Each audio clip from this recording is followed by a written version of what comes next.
Cuando Dios no estaba hablando, ¿qué había? Tohu vebohu, literalmente caos. Un mundo que no refleja el orden de Dios. Así que lo que Dios nos está diciendo aquí es que cuando el hombre no cumple su propósito, es decir, los propósitos de Dios, la razón por la cual Dios creó al hombre, el resultado que eso trae al mundo será el caos. Y veremos que cada aspecto de este mundo no se comporta conforme a lo que Dios quiere. Sigamos leyendo. Vamos al verso 27.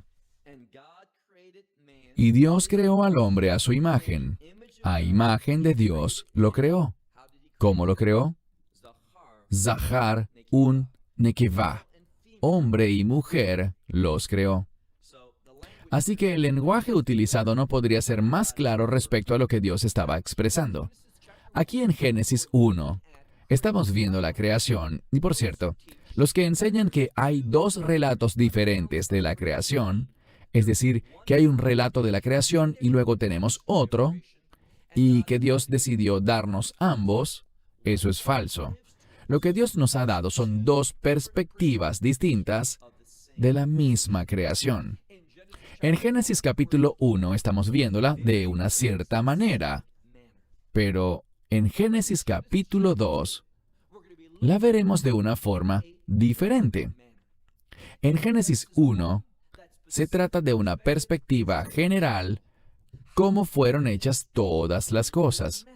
Y allí hay un mensaje para nosotros, pero en el capítulo 2 de Génesis será muy distinto, porque vamos a ver cómo la creación de Dios se relaciona de forma única con el hombre. Estamos teniendo un anticipo de eso ahora, pero se profundizará más en el capítulo 2. Sigamos leyendo el verso 27. Y Dios creó al hombre a su imagen. A imagen de Dios lo creó.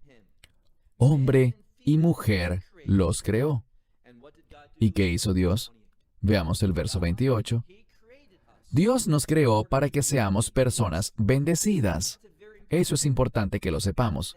Pero esa bendición solo se puede experimentar cuando estamos cumpliendo los propósitos para los cuales fuimos creados. Cuando estamos ejerciendo esa autoridad.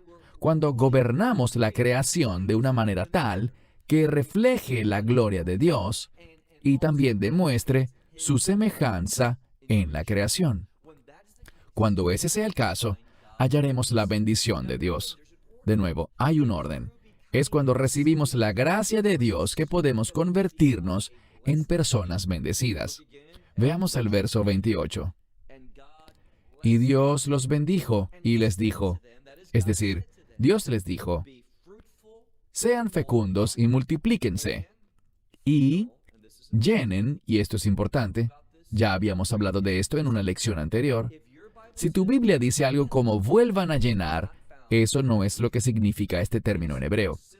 Esta palabra significa simplemente llenar algo. Dice aquí, y llenen la tierra. Y luego dice, y sojuzguenla. Esta palabra es likbosh, que significa conquistar o tener dominio sobre algo. Así que Dios le dio al hombre autoridad sobre toda la creación, y luego usó la misma palabra de antes cuando dijo que tuvieran dominio.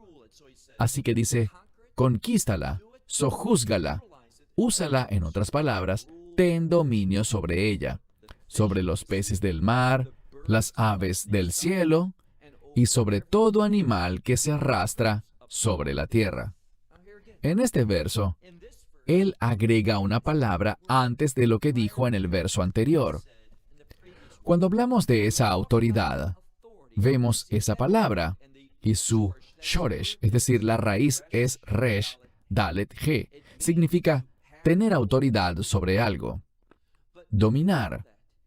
Pero antes de eso, en este verso que vemos ahora, tenemos una palabra adicional que lo precede y es la palabra likbosh, que significa conquistar. Significa hacerse cargo de algo, ponerlo en el lugar correcto, tener autoridad y luego hacer uso de esa autoridad. ¿Y a quién le ha dado Dios esto? A ti y a mí. ¿Para utilizarla de acuerdo a nuestros planes y deseos? No. De una forma que refleje la gloria de Dios y que muestre semejanza con él. Veamos una vez más el verso 28.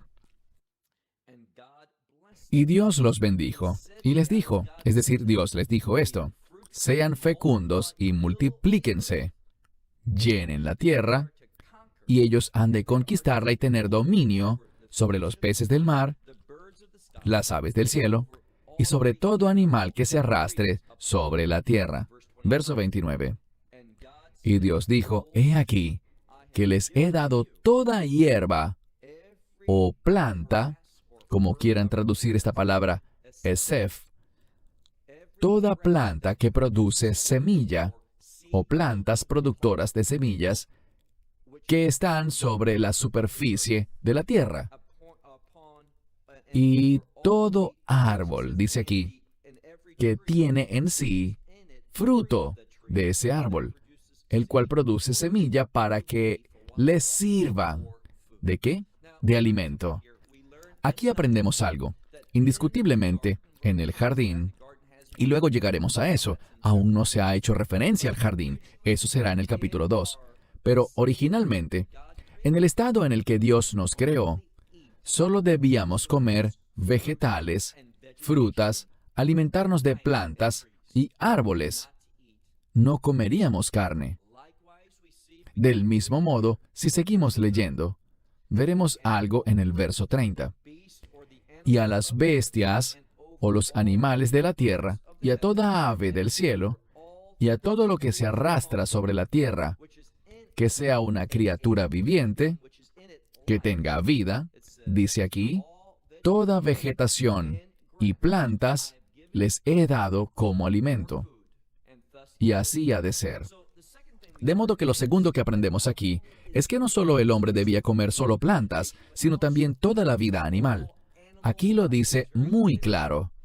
Todo pez, toda ave, todo animal que se mueva sobre la superficie de la tierra, se suponía que solo comiera plantas. No se suponía que se comieran entre ellos. Es decir, que los animales no se comían a otros animales. Eso es un resultado del pecado. Eso es un reflejo de un mundo caído. Ahora bien, no sé ustedes, pero a mí me gusta el canal National Geographic. No todo lo que transmiten. Gran parte de su programación va en contra de nuestra fe. Pero me gustan los programas de animales salvajes. Y les diré lo que no me gusta. No me gusta cuando un animal está cazando a otro. Y ves cuando ese animal, solo o en grupo, captura a ese antílope solitario o lo que sea, y se lo comen vivo. A nadie le gusta ver eso, ver ese dolor y ese sufrimiento. Les diré algo, ese no es el orden que Dios creó. Eso es un resultado del pecado. Y solo será por la gracia de Dios, la cual nos ha sido dada inicialmente, pero la creación entera, como dijo Pablo en el libro de Romanos, la creación entera, y eso incluye también a los animales, está implorando, está ansiando que venga la redención y las cosas vuelvan a estar en el orden correcto, en el orden original. Así que cuando vemos dolor, sufrimiento, muerte, enfermedad, todo eso es resultado del pecado. No es como Dios diseñó las cosas. Aquí vemos que todo animal sería vegetariano. Dice al final del verso 30, y así fue. Verso 31. Y Dios vio todo lo que había hecho, y he aquí, Tov Meod. No solo que era bueno, sino que cuando reflexionamos